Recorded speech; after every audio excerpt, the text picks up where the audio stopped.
2017 में इस टॉपिक से जो प्रश्न आया वो इस प्रकार से है। इसके अनुसार दो गुट को ए तथा बी के द्रव्यमान क्रमशः 3m और m हैं। ये आपस में एक द्रव्यमानहीन अवितान्य डोरी से जुड़े हैं। इस पूरे निकाय को आरेख में दर्शाए अनुसार एक द्रव्यमान रहित स्प्रिंग कमानी द्वारा लटकाया गया है। डोरी को काट देने के तुरंत पश्चात ए तथा बी के त्वरण परिमाण क्रमशः होंगे। ए तथा बी के हमको त्वरण ज्ञात करना है। तो डायग्राम क्या है, इस प्रकार से इन्होंने डायग्राम बना रखा है। यहां से क्या है, एक स्प्रिंग है और इस स्प्रिंग में नीचे की ओर पहले ए ब्लॉक, इसका द्रव्यमान है 3m और इससे जुड़ा हुआ है एक दूसरा ब्लॉक जिसका द्रव्यमान क्या है m। ऊपर वाले ब्लॉक को इन्होंने नाम दिया है a और नीचे वाले ब्लॉक को नाम दिया है b। तो अब ये कह रहे हैं यदि इस b को यदि यहां से हम कटिंग कर दें, काट दें, तो उस क्षण काटने के तुरंत बाद a तथा b के त्वरण हमको ज्ञात करने हैं। तो किस प्रकार से करेंगे, सॉल्व करते हैं इसे। देखिए, पहले हम ज्ञात करेंगे कि जब तक हम डोरी को नहीं काट रहे थे उस समय a तथा b पर कौन से बल, कितने बल कार्य कर रहे हैं, पहले ये ज्ञात करेंगे। फिर कटने के तुरंत बाद बलों की स्थिति क्या होगी वह ज्ञात करेंगे और वहीं से हम जानते हैं कि बल बराबर क्या होता है, द्रव्यमान गुणा त्वरण। तो वहीं से हमें इनका त्वरण ज्ञात हो जाएगा। तो शुरू करते हैं। तो पहले लिखते हैं कटने से पहले, कटने से पूर्व। कटने से पूर्व ए की बात करें तो ये हमने ए ब्लॉक ले लिया। तो ए पर कौन कौन से बल कार्य कर रहे होंगे, एक तो आप समझ रहे होंगे कि भार बल नीचे की ओर कार्य कर रहा होगा, वो किसके बराबर होगा, mg के बराबर होगा। m का मान क्या है 3mg, तो ये आ गया 3mg, नीचे की ओर बल कार्य कर रहा है। दूसरा, नीचे की ओर आप समझ रहे हैं क्योंकि एक बी पिंड भी लटकाया हुआ है। तो बी पिंड ए से एक तार से जुड़ा हुआ है, एक रस्सी से जुड़ा हुआ है, तो इस रस्सी पर तनाव बल भी होगा। तनाव बल होगा तो वो बी पर भी तनाव लगेगा ऊपर की ओर, तो ए पर भी तनाव लगेगा नीचे की ओर। तो ए पर जो तनाव लग रहा है वो नीचे की ओर लगेगा, यानी कि इधर की ओर एक बल लग रहा है टी। अब ऊपर की ओर कौन कौन से बल कार्य कर रहे हैं, देखिए जो ऊपर की ओर जो बल कार्य कर रहा है ए में वह है स्प्रिंग का बल, क्योंकि स्प्रिंग मान लेते हैं थोड़ी सी खुली हुई है। स्प्रिंग जो हम कह सकते हैं इसकी लंबाई में वृद्धि है, मान लेते हैं वो x है, और स्प्रिंग का बल नियतांक मैंने मान लिया k। तो यानी कि लगने वाला जो बल है ऊपर की ओर वो क्या होगा, kx होगा। तो ऊपर की दिशा में जो बल लग रहा है वो क्या होगा, kx होगा। तो इस समय ये संतुलन की स्थिति में है, यानी कि kx बल बराबर होगा t + 3mg के। तो यहां पर ये बात समझ में आ गई। अब बी पिंड के बारे में बात कर लें। तो ये हमने बी पिंड बना दिया, ये पिंड बी है। इस पर जो नीचे की ओर बल कार्य कर रहा होगा भार बल, वो किसके बराबर होगा, द्रव्यमान गुणा त्वरण के। इसका द्रव्यमान है m, साथ में गुणित त्वरण क्या हो गया g। इस पर दूसरा बल लग रहा है इन दोनों a तथा b को जिस डोरी से जोड़ा हुआ है उस डोरी का तनाव बल, यानी कि इस पर जो दूसरा बल लग रहा है तनाव बल क्या है, t। तो यह कटने से पूर्व की स्थिति है। अब कटने के बाद की स्थिति को हम समझते हैं। अब कटने के बाद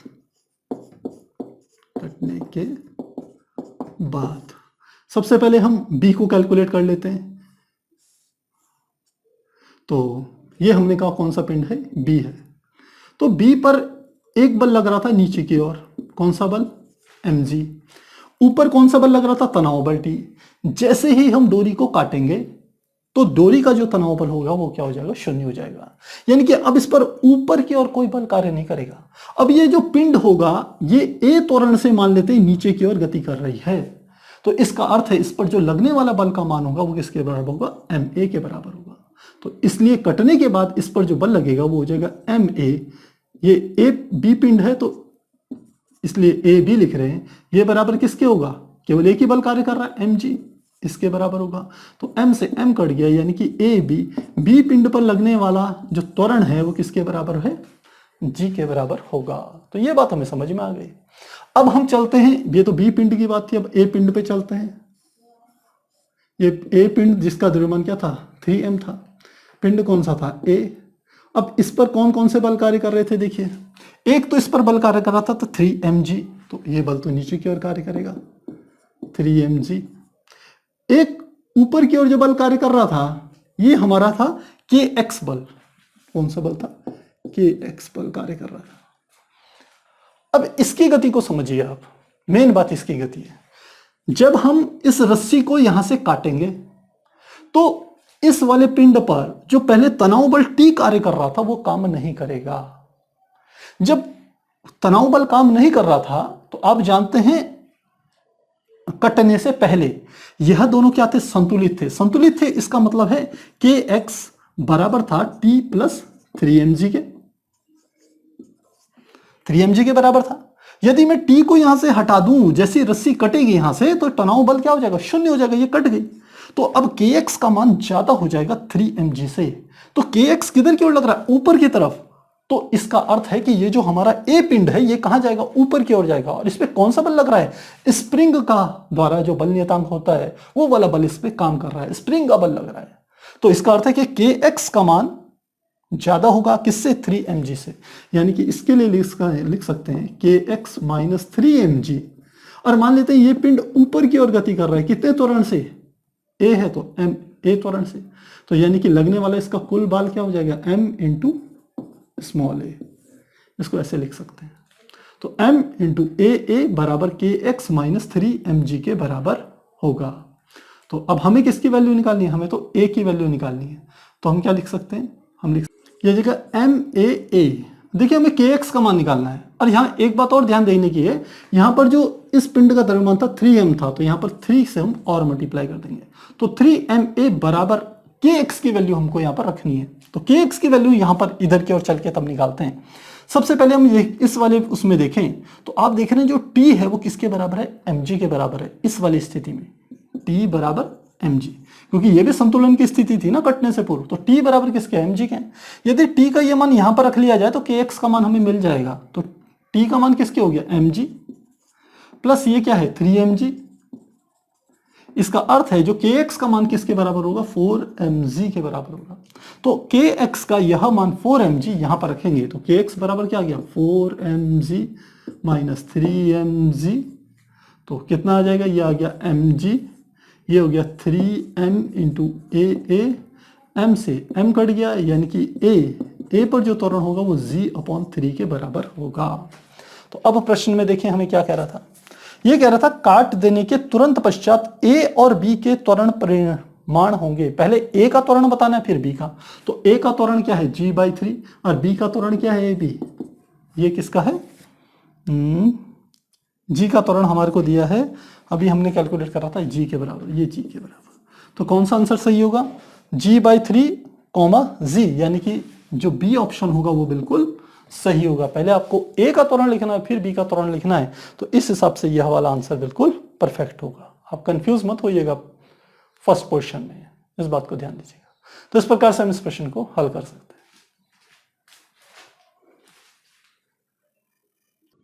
2017 में इसी टॉपिक से जो प्रश्न आया है वो इस प्रकार से, इसके अनुसार L लंबाई की एक रस्सी के एक सिरे पर M द्रव्यमान का पिंड जुड़ा है, जबकि रस्सी का दूसरा सिरा घर्षण रहित क्षैतिज मेज पर किसी दृढ़ बिंदु से जुड़ा है। इसका अर्थ है यदि हम एक मेज बना लें, मान लेते हैं यह हमने एक मेज बना ली और इस तरीके से बना लेते हैं, इसको हमने मेज बना ली। इस मेज पर कोई एक रस्सी है जिसका एक सिरा तो दृढ़ आधार से यहां से जुड़ा हुआ है और उसके दूसरे सिरे पर, इस सिरे पर कोई एक m द्रव्यमान का पिंड है और इस रस्सी की लंबाई इन्होंने क्या दे दी, L। ये इन्होंने इस प्रश्न में यहां तक बोल दिया। यदि पिंड नियत वेग v से वृत्ताकार पथ पर गति करे, यानी कि ये पिंड नियत वेग v से इस मेज पर एक वृत्ताकार पथ इस पर गति कर रहा है, इस प्रकार से गति करेगा, तो पिंड पर केंद्र की ओर लगने वाला नेट बल होगा, यानी कि इस पिंड पर केंद्र की ओर जो बल लगेगा F, वह आपको कैलकुलेट करके बताना है, जहां T रस्सी में उत्पन्न तनाव है। अब यहां पर एक बात समझिए, ये हमें बल के बारे में बात कर रहा है। पहली बात तो आपको यह पता होनी चाहिए कि यदि कोई पिंड वृत्ताकार पथ पर गति करेगा तो आपको हमेशा बताया है उस पर एक अभिकेंद्र बल कार्य करेगा। और अभिकेंद्र बल का मान क्या होगा, हम जानते हैं अभिकेंद्र बल बराबर होता है F बराबर mv² के। यहां डोरी की लंबाई ही उसकी त्रिज्या है L, तो R की जगह क्या ले लेंगे, L ले लेंगे, तो यह अभिकेंद्र बल लगेगा। लेकिन हमने हमेशा आपको कहा है अभिकेंद्र बल अपने आप में कोई स्वतंत्र बल नहीं है, यह हमेशा दूसरे बलों से ही उत्पन्न होता है। ये अपने आप में कोई अलग तरीके का बल नहीं है। इसका अर्थ है कि अभिकेंद्र बल का जो स्रोत होगा कोई दूसरा बल होगा, और वह बल कौन सा हो सकता है? आप देख रहे हैं कि मेज क्या है, घर्षण रहित है। इसका अर्थ है कि इस मेज पर के इस बिंदु पर जो स्ट्रिंग लगी हुई उस पर एक तनाव बल कार्य करेगा, और तनाव बल क्या होगा? इस दिशा में कार्य करेगा, ये तनाव बल T होगा। इसका अर्थ है कि यह बल किसके बराबर होगा? तनाव बल T के बराबर होगा। तो T बराबर ही mv²/L के बराबर होगा। तो T ही क्या होगा? नेट बल होगा। इस हिसाब से देखा जाए तो हमारा ए ऑप्शन क्या है? बिल्कुल सही है। तो इस प्रकार से इस प्रश्न को हल करेंगे। 2018 में इसी टॉपिक से जो प्रश्न आया वो इस प्रकार से है, इसके अनुसार निम्नलिखित में से कौन सा कथन असत्य है, और हमें बताने हैं कि कौन से कथन असत्य हैं। पहला है घर्षण बल आपेक्षिक गति का विरोध करता है।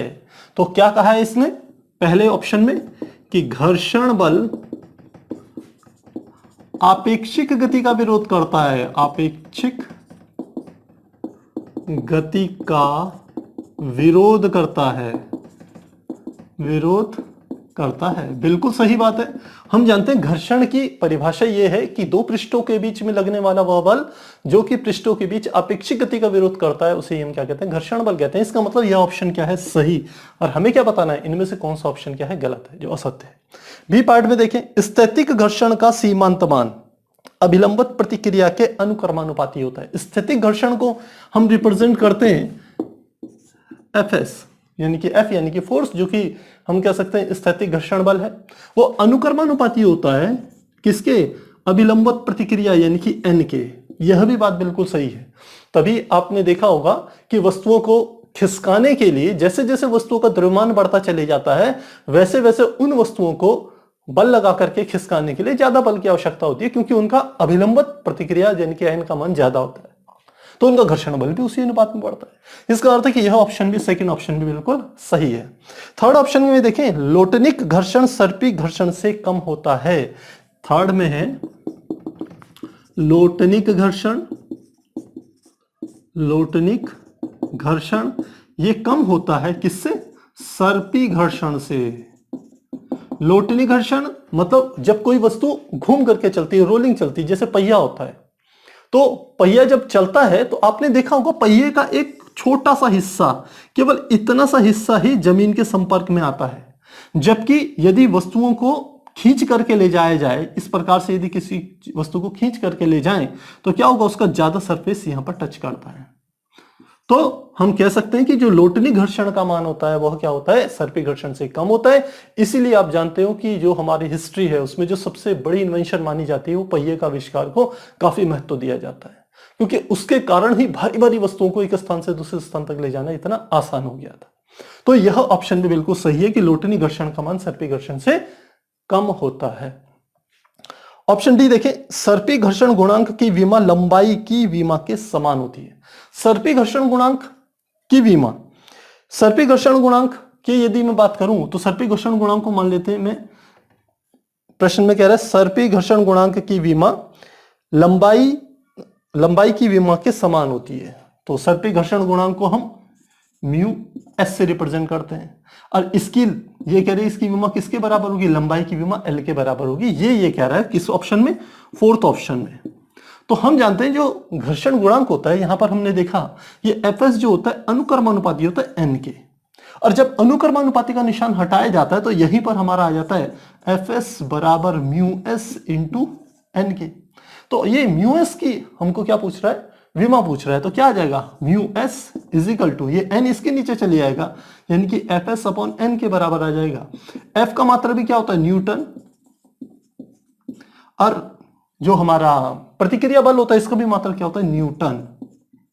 तो न्यूटन से न्यूटन कट गया, यानी कि ये जो म्यू एस है यह क्या है? एक विमाहीन राशि, विमाहीन राशि।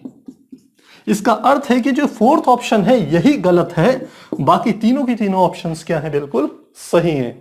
निष्कर्ष ये निकला कि जो स्थैतिक घर्षण गुणांक होता है उसकी विमा एल के बराबर नहीं होती है, यह एक विमाहीन राशि है, इसलिए डी ऑप्शन गलत है, बाकी तीनों ऑप्शन सही है। तो इस प्रकार से इसे कर सकते हैं। अब हम यहीं पर हम अगला प्रश्न देखें जो 2018 में ही आया है। इसके अनुसार आनत कोण थीटा के किसी चिकने आनत वेज ABC पर m द्रव्यमान का कोई ब्लॉक चित्रानुसार स्थित है। इस वेज को दाईं ओर कोई त्वरण A दिया जाता है। ब्लॉक को मेज पर स्थिर रखने के लिए A और थीटा के बीच का संबंध होगा। तो डायग्राम क्या दिया है इन्होंने, प्रश्न को समझते हैं। ये इन्होंने एक वेज बना लिया, इसका आनत तल है, और यहां पर क्या कर दिया, एक पिंड रख दिया। ये हमने क्या रख दिया, यहां पर एक पिंड रख दिया। अब इसका कोण क्या है, थीटा। ये जो वेज है ये इस तल पर, जो ये हमारा तल है, इस तल पर क्या कर रहा है, गतिशील कर रहा है। इसका त्वरण क्या है, ए। तो ये कहते हैं ये जो आनत तल पर, जो वेज के ऊपर हमने एक ब्लॉक रखा है जिसका द्रव्यमान क्या है, m द्रव्यमान है इसको भी यदि यह इस वेज के साथ स्थिर अवस्था में रहेगा तो इसका अर्थ है इसे भी ए त्वरण से इधर ही की ओर गतिशील होना पड़ेगा। क्योंकि यदि इसका त्वरण ज्यादा हो जाए, इसका त्वरण कम हो जाए तो ये आगे निकल जाएगा, ये पीछे छूट जाएगा। या फिर हम कहें इसका त्वरण ज्यादा हो, इसका त्वरण कम हो, तो ये पीछे छूट जाएगा, ये आगे निकल जाएगा। लेकिन ऐसा नहीं है। वो क्या कह रहा है कि यह जो है इसके सापेक्ष स्थिर अवस्था में है। तो इसका अर्थ है कि ये नीचे वाला यदि ए त्वरण से आगे की ओर गतिशील है, ये पूरा का पूरा वेज, तो यह m द्रव्यमान का जो पिंड इसके आनत तल पर रखा हुआ है, यह भी ए त्वरण से आगे की ओर गतिशील इसको होना पड़ेगा।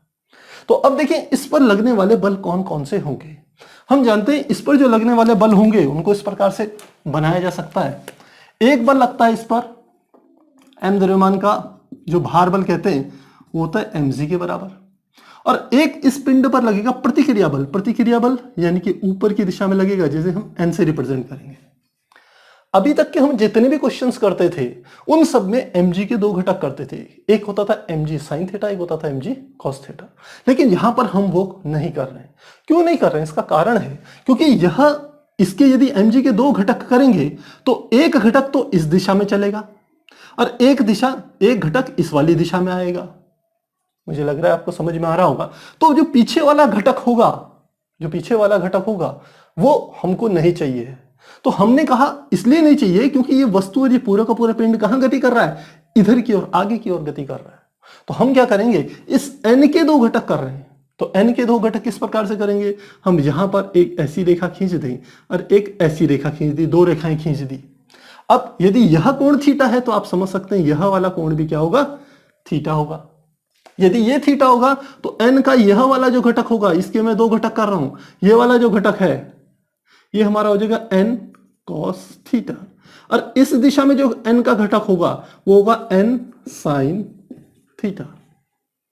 तो अब क्या है, हम इस चित्र से देखें जो n cos थीटा है ये भार बल यानी कि mg से संतुलित हो रहा है। इसका अर्थ है mg इज इक्वल टू हो जाएगा n cos थीटा के, n cos थीटा के बराबर आ जाएगा। सेकंड हम देखें तो हमारा क्या है, ये जो n sin थीटा है ये वस्तु को आगे बढ़ाने का प्रयत्न करेगा और इसी के कारण ये m द्रव्यमान का पिंड a त्वरण से आगे बढ़ेगा। इसका अर्थ है ये जो n sin थीटा वाला घटक है यह बराबर होगा पिंड पर लगने वाले बल के, और बल क्या होगा m इंटू a के, जहां m इस पिंड का द्रव्यमान है और यह a त्वरण से आगे की ओर जा रहा है तो लगने वाला बल ये आ गया। हमें किस में संबंध बताना है, a तथा थीटा में संबंध बताना है। तो किस प्रकार से बताएंगे, हम कहते हैं ये समीकरण मान लेते हैं 2 है, ये वाली 1 है, तो समीकरण 2 में भाग दे दिया हमने किसका, समीकरण 1 का। तो क्या आ जाएगा, ma बटे mg is equal to n sin theta बटे n cos थीटा। तो m से m कट गया, ये n से n कट जाएगा, तो क्या आ जाएगा a upon z is equal to क्या आ गया, sin थीटा बटे cos थीटा यानी कि tan थीटा।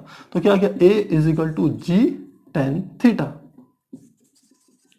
यह हमारा क्या हो जाएगा, इन दोनों में रिलेशन हो जाएगा। इस हिसाब से यदि हम इसके ऑप्शन देखें तो a is equal to g tan theta, यह हमारा जो डी ऑप्शन है वो बिल्कुल सही है। तो इस प्रकार से हम इस प्रश्न को हल कर सकते हैं। 2019 में इस टॉपिक से जो प्रश्न आया वो इस प्रकार से, इसके अनुसार कोई कण भी वेग से गतिशील है तथा इस पर 3 बल कार्य कर रहे हैं जिनके सदिश पी क्यू आर द्वारा चित्र से प्रदर्शित किया गया है। तो इसका चित्र इस प्रकार से है, यहां इन्होंने डायग्राम दे दिया, ये है Q, ये है R और ये है हमारा P के द्वारा प्रदर्शित किया गया है।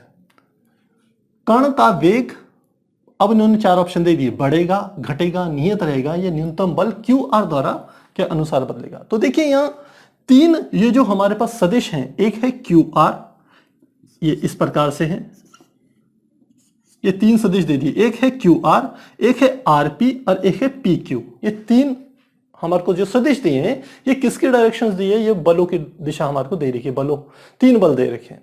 यह क्या कर रहे हैं, तीनों एक कण पर लग रहे हैं, जो कि क्या कर रहा था, v वेग से गतिशील था। तो अब बताना है कि इन तीनों बलों के परिणाम से इनका जो रिजल्टेंट निकलेगा, उसके कारण कण का वेग बढ़ेगा, घटेगा, नियत रहेगा, या कहते हैं सबसे छोटा जो बल है क्यू आर उसके अनुसार बदलेगा।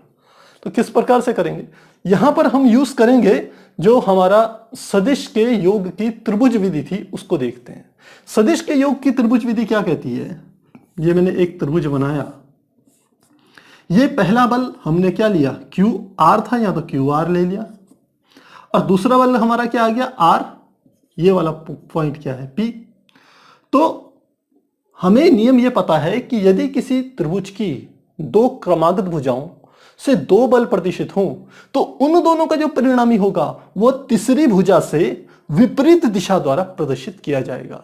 विपरीत सदिश क्या हुआ कि Q से R तक एक सदिश है, R से P तक दूसरा सदिश है, तो तीसरा जो सदिश होगा वो Q से लेके P की तरफ होगा, यानी कि वो इस दिशा में होगा।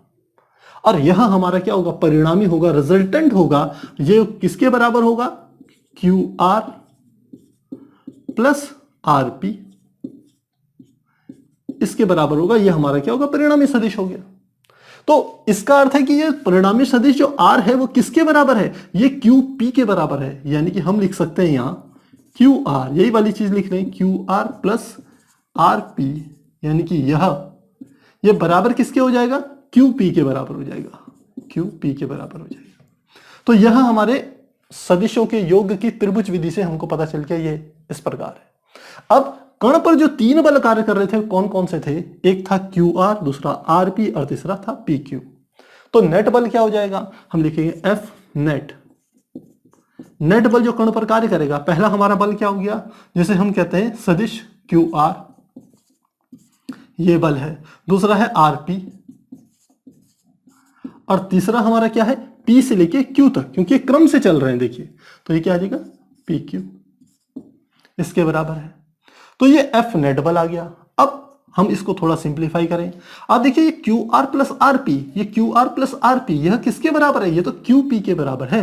तो हम इस पूरे के पूरे की जगह हम क्या लिख लेंगे, QP, और साथ में क्या आ गया, PQ आ गया। अब आप डायग्राम से देखें तो जो QP है, यानी कि Q से लेके P तक का जो, ये Q से लेके P तक की जो दिशा है, ये बराबर है किसके बराबर, P से लेके Q तक के। लेकिन ये दोनों के दोनों सदिश क्या है, विपरीत है, क्योंकि हम जानते हैं चूंकि PQ जो होगा वो माइनस के होगा QP के, केवल इसमें दिशाओं का अंतर है, परिमाण दोनों के बराबर है, मैग्नीट्यूड बराबर है। इसका अर्थ है, इसको मैं ऐसे लिख सकता हूं, माइनस PQ प्लस PQ, क्योंकि हमने कहा ये जो QP है, जिसको मैंने यहां लिखा था QP, ये किसके बराबर होगा, माइनस PQ के बराबर होगा, या आप PQ कह सकते हो माइनस QP के बराबर है। तो इससे ये कट गया, यानी कि क्या आ गया, शून्य आ गया, 0 आ गया। तो जो F नेट था वो बल क्या हो गया, शून्य हो गया। तो इन तीनों के तीनों बलों के कारण कण पर जो परिणामी बल होगा वो होगा शून्य। और यदि कण पर परिणामी बल शून्य है, तो इसका अर्थ है जब बल ही नहीं लगेगा तो इसका अर्थ है कोई त्वरण भी उत्पन्न नहीं होगा, और त्वरण उत्पन्न नहीं होगा तो कण के वेग में कोई परिवर्तन नहीं होगा, वह जैसे पहला था वैसे ही रहेगा। यानी कि हम कहेंगे इसका जो वेग होगा वो क्या होगा, नियत रहेगा, कांस्टेंट रहेगा, ना बढ़ेगा ना घटेगा, ना किसी अन्य बल के अनुसार चेंज होगा। तो इसका ऑप्शन जो सी है वो बिल्कुल सही है। 2019 में इस टॉपिक से जब एक और प्रश्न आया वो इस प्रकार से है, इसके अनुसार किसी पिंड को 60 डिग्री पर झुके किसी घर्षण रहित आनत तल के निचले बिंदु से ऊपर की ओर फेंका जाता है। तो इतने स्टेटमेंट को समझ लेते हैं कि 60 डिग्री पर झुके आनत तल से, तो हमने इस प्रकार से एक 60 डिग्री पर झुका हुआ एक आनत तल ले लिया। ये जो कोण है ये कितना है, 60 डिग्री है। और यहां पर इसने कहा कि आनत तल पर निचले बिंदु से ऊपर की ओर फेंका जाता है, तो कोई पिंड है उसे इस बिंदु से फेंका जा रहा है, यहां से ऊपर की ओर फेंका गया। तो वो कितनी दूरी तय करता है, वो x1 दूरी तय करता है। कितना कहा इसने, x1 दूरी, तो वो यहां तक आ जाता है पिंड। और हम कहेंगे कि ये जो दूरी है ये कितनी दूरी है, x1 दूरी है। ये डिस्टेंस कितनी दूरी तय करा, x1। तो आप समझ सकते हैं जैसे जैसे पिंड ऊपर की ओर जाएगा उसका वेग घटेगा, और ये इतनी दूरी चलने का अर्थ है कि यहां पर पिंड का जो वेग होगा v, वो क्या हो जाएगा, 0 हो जाएगा। तो यहां इसने इतनी बात कह दी। आगे कहता है जब इसी पिंड को 30 डिग्री पर झुके घर्षण रहित अनंत तल के निचले सिरे से ऊपर फेंका जाता है तो वो x2 दूरी तय करता है। अब कोण थीटा की जगह हमने क्या ले लिया, 60 की जगह ले लिया 30। 60 की जगह हमने क्या ले लिया, कोण 30 डिग्री ले लिया है। ये हमने कोण कितना हो गया, 30 डिग्री। अब इसी पिंड को जब फेंका जाता है तो ये कितनी दूरी ट्रेवल कर रहा है, ये दूरी ट्रेवल कर रहा है x2। x2 दूरी तय कर रहा है। तो यहां पर भी इसका वेग क्या रहा होगा, उतने ही वेग, जितने u वेग से इसको यहां से फेंका था उतने ही u वेग से उसी पिंड को फेंक रहे हैं। दोनों का द्रव्यमान भी समान है। तो ये इतनी डिस्टेंस ट्रेवल करके यहां तक पहुंच गया, तो यहां तक पहुंचेगा तो अंत में इसका वेग भी क्या हो जाएगा, 0 हो जाएगा। तो अब क्या कह रहा है कि वह x2 दूरी तय करता है, तो x1 अनुपात x2 होगा। ये हमें ज्ञात करना है। किस प्रकार से करेंगे, देखिए सीधी सी यह एक सरल रेखीय गति है कि पिंड एक सरल रेखा में गति कर रहा है, तो हम गति के जो हमारे पास समीकरण है हम उनका इस्तेमाल करेंगे। पर गति के समीकरणों का इस्तेमाल करने के लिए पहले हमें यहां पर एक त्वरण ज्ञात करना पड़ेगा, क्योंकि गति के नियम आप जानते हैं तभी जो प्रयोग में लाए जाते हैं यदि त्वरण का मान क्या हो, एक समान हो। तो इस प्रक्रिया के दौरान त्वरण क्या है, एक समान है। तो त्वरण कितना होगा इसको समझते हैं। सबसे पहले यहां पर देखते हैं कि इस पर लगने वाले, पिंड पर लगने वाले बल कौन कौन से होंगे। ये मैंने यहां पर एक पिंड बना लिया, आप इसे गोलाकार बनाएं चाहे ऐसा बनाए, इससे कोई फर्क नहीं पड़ने वाला। तो इस पर कौन कौन से बल लगेंगे, हमने कहा इस पर लगने वाले बल होंगे, एक तो इस पर लगेगा भार बल नीचे की ओर जिसका मान आप जानते हैं mg है, और एक इस पर लगेगा इस तल के लंबवत ऊपर की ओर जो बल लगता है वह लगता है, हम कह सकते हैं जो प्रतिक्रिया बल होता है जिसे n से रिप्रेजेंट करते हैं वो होता है। अब यदि यह वाला कोण, ये जो हम यहां ऐसे ले रहे हैं, यदि यह कोण थीटा हो तो हम यहां पर यदि इस mg के दो घटक करें, एक ये वाला घटक और एक ये वाला घटक, तो यह वाला जो कोण होता है यह भी, यदि ये थीटा होता है तो ये भी थीटा होता है। तो ये वाला घटक हमारा क्या होता है, इसके दो घटक कर रहे हैं इस mg के, तो ये होगा mg cos थीटा, और दूसरा इधर की ओर जो घटक लगता है वो होता है mg sin थीटा। इसको कई बार हम डिस्कस कर चुके हैं। तो ये mg cos थीटा n के बराबर होता है, तो यह इससे क्या हो जाता है, संतुलित हो जाता है। ये जो mj sin थीटा ये पिंड को नीचे की ओर लाने का प्रयत्न कर रहा है। इसका मतलब है पिंड पर जो लगने वाला बल है निचली दिशा में, उसका मान कितना आ गया, F बराबर आ गया mg sin थीटा के बराबर है। यदि पिंड पर लगने वाला यह बल F ये ma के बराबर हो तो हम कह सकते हैं ma बराबर होगा mg sin थीटा के। तो यानी कि m से m कट गया, यानी कि a बराबर किसके आ गया, g sin थीटा। तो हमें यह पता चल गया कि इस पिंड पर नीचे की ओर जो एक समान त्वरण कार्य कर रहा है वो क्या है, a। वह त्वरण इसमें भी उतना ही होगा और इसमें भी उतना ही होगा, क्योंकि पिंड का क्या है, ये त्वरण हम देख रहे हैं किस पर डिपेंड कर रहा है, mg पर डिपेंड कर रहा है। तो इसका मान क्या होगा, a बराबर g sin थीटा। तो a किसके अकॉर्डिंग चेंज होगा, थीटा के अकॉर्डिंग चेंज होगा। तो हम यहाँ पर एक बेसिक इक्वेशन हमने निकाल दी। पहले तो त्वरण का मान निकाल दिया, अब हम गति के समीकरणों का इस्तेमाल करते हैं। इस सबसे निचली सतह पर पिंड का वेग u क्या है, वो u है, और सबसे उच्चतम बिंदु पर वेग क्या हो गया, v बराबर 0। और हमें क्या ज्ञात करना है, हमें यह ज्ञात करना है कि x1 x2 का मान क्या होगा। तो गति का तृतीय समीकरण आप जानते हैं, गति का तीसरा समीकरण कहता है v स्क्वायर बराबर होता है u स्क्वायर r। अब यहां पर एक चीज और ध्यान दीजिएगा, हम क्योंकि पिंड ऊपर की तरफ जा रहा है तो ऊपर की दिशा को हम लेंगे पॉजिटिव, और त्वरण कहां लग रहा है, नीचे की दिशा में लग रहा है, इसलिए यह वाला त्वरण को क्या लेंगे, ये लेंगे माइनस में। मुझे आप, मेरे ख्याल से आपको मेरी बात समझ में आ रही होगी।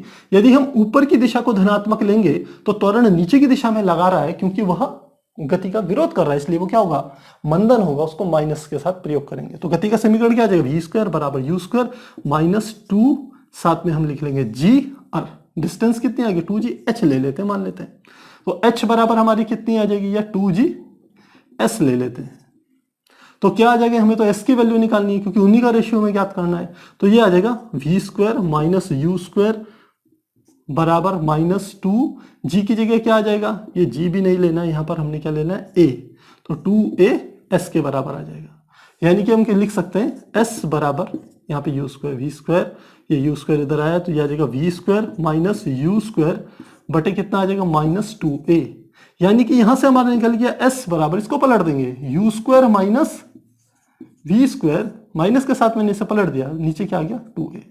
अब आप देखिए u की वैल्यू तो क्या है हमें पता है और v की वैल्यू क्या है 0 है, तो दोनों स्थितियों में निकालते हैं। पहले केस में हम निकाल लें तो क्या आ जाएगा, चली गई दूरी कितनी है, इस वाले फार्मूले में बस वैल्यूज रखनी है, क्या आ गया x1, चली गई दूरी s की जगह क्या लिख लिया x1, u का मान तो u ही है तो ये क्या आ गया u स्क्वायर, v का मान क्या है अंत में 0 माइनस क्या हो गया 0 बटे ये क्या हो गया 2a, तो 2 और a का मान कितना है g साइन थीटा, तो चाहे यहीं पर ही इसको सॉल्व कर ले, u square minus v square बटे 2g साइन थीटा, तो इसकी वैल्यू रखें 2g की जगह क्या आ गया g ही लिख लेंगे और साथ में क्या आ गया साइन थीटा, और साइन थीटा का मान हमें पता है पहले केस के लिए, क्योंकि ये हमारा कैसा था पहला केस और ये क्या था दूसरा केस, तो पहले केस के लिए थीटा का मान क्या था 60 यानी कि साइन 60, तो वैल्यूज कितनी आ जाएगी, ये आ जाएगा u स्क्वायर बटे 2g और साइन 60 का मान कितना आता है √3 बटे 2, तो क्या लिख लेंगे मल्टीप्लाई √3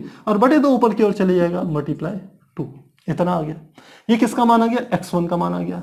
इसी प्रकार से x2 का मान निकाले सेकंड केस के लिए, तो वो भी इसी प्रकार आ जाएगा x2 बराबर निचले बिंदु पर पिंड का वेग क्या था u, ये मेन इक्वेशन हमने ये लेनी है,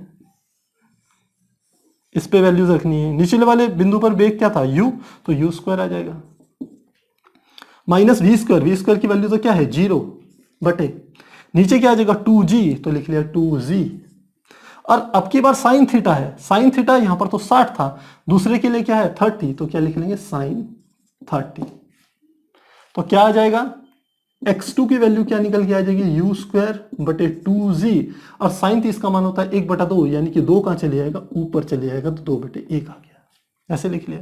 हमें किसका रेशियो निकालना है x1 अनुपात x2, तो भाग दे देंगे इस वाले समीकरण में इस वाले समीकरण का, तो क्या आ जाएगा x1 बटे x2 बराबर x1 का बाद u स्क्वायर बटे 2g 2/3, तो क्या लिख लेंगे 2u स्क्वायर बटे 2√3 इंटू जी, और इसमें भाग देना है इस वाले पद का, इस वाले पद का भाग देने का मतलब है आप इसे पलट दीजिए तो एक ही बात हो जाएगी, तो पलट दें इसको मल्टीप्लाई करके, तो 2g ऊपर चले गया और बटे u स्क्वायर और 2 नीचे की ओर आ गया।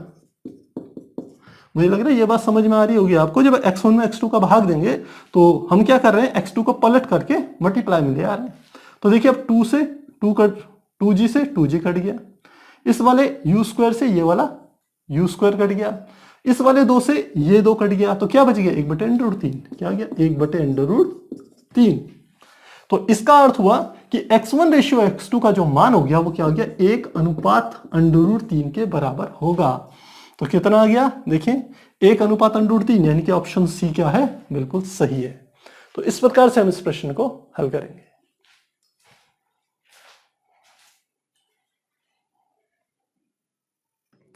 तो 2019 में इसी टॉपिक से जो प्रश्न आया वो इस प्रकार से है, इसके अनुसार 10 किलोग्राम का एक पिंड जिसके खोखले बेलनाकार ड्रम की भीतरी दीवार के संपर्क में है, एक 10 किलोग्राम का एक पिंड है जो किसी खोखले बेलनाकार ड्रम की भीतरी दीवार के संपर्क में है, जिसकी त्रिज्या 1 मीटर है, यानी कि उस बेलन की जो त्रिज्या है वो कितनी है 1 मीटर है, भीतरी दीवार तथा पिंड के बीच लगने वाला घर्षण गुणांक 0.1 है, यदि यह बेलनाकार ड्रम ऊर्ध्वाधर अपनी अक्ष के परितः घूम रहा हो, तो यहां पर इसने बता दिया ड्रम कैसा है ऊर्ध्वाधर रखा हुआ है और अपनी अक्ष के परितः घूम रहा है, तो ऊर्ध्वाधर ड्रम किस प्रकार से बनाएंगे, हमने इस प्रकार से एक ड्रम बना दिया, ये ऐसा है, ये ऊर्ध्वाधर अक्ष के परितः, ये इसकी अक्ष आ गई, तो इस अक्ष के परितः ऐसे चक्कर लगा रहा है, रोटेट कर रहा है, घूम रहा हो, तो वह न्यूनतम कोणीय वेग क्या है जो घूमते समय पिंड को स्थिर रखे, तो हमें क्या ज्ञात करना है ओमेगा की वैल्यू को कैलकुलेट करना है।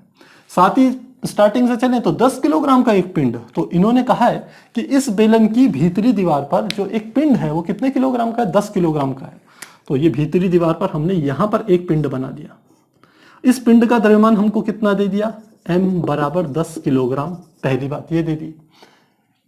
भीतरी दीवार के संपर्क में जिसकी त्रिज्या 1 मीटर है, यानी कि इस गोले की, इस ड्रम की यहां से लेके यहां तक की जो त्रिज्या दे दी आर, वो बराबर दे दी 1 मीटर। ये भी हमें पता चल गया। यदि ये बेलनाकार ड्रम ऊर्ध्वाधर अक्ष के परितः घूम रहा हो, ऐसे ऐसे चक्कर लगा रहा हो, तो वह न्यूनतम कोणीय वेग क्या होगा जो घूमते समय पिंड को स्थिर रखे। पिंड को क्या रखे? स्थिर रखे। और साथ ही इन्होंने क्या कहा है कि भीतरी दीवार तथा पिंड के बीच लगने वाला घर्षण गुणांक 0.1 है, यानी कि म्यू की वैल्यू दे दी 0.1। तो किस प्रकार से पिंड को करेंगे? ये देखिए, यह पिंड जो है यदि सामान्य स्थिति लें, यदि ये रुका हुआ हो, तो पिंड पर एक भार बल कार्य करेगा जो कि नीचे की ओर लगेगा, जिसको हम क्या करेंगे, वो mg के बराबर होगा। यह पिंड को नीचे की ओर लाने का प्रयत्न करेगा।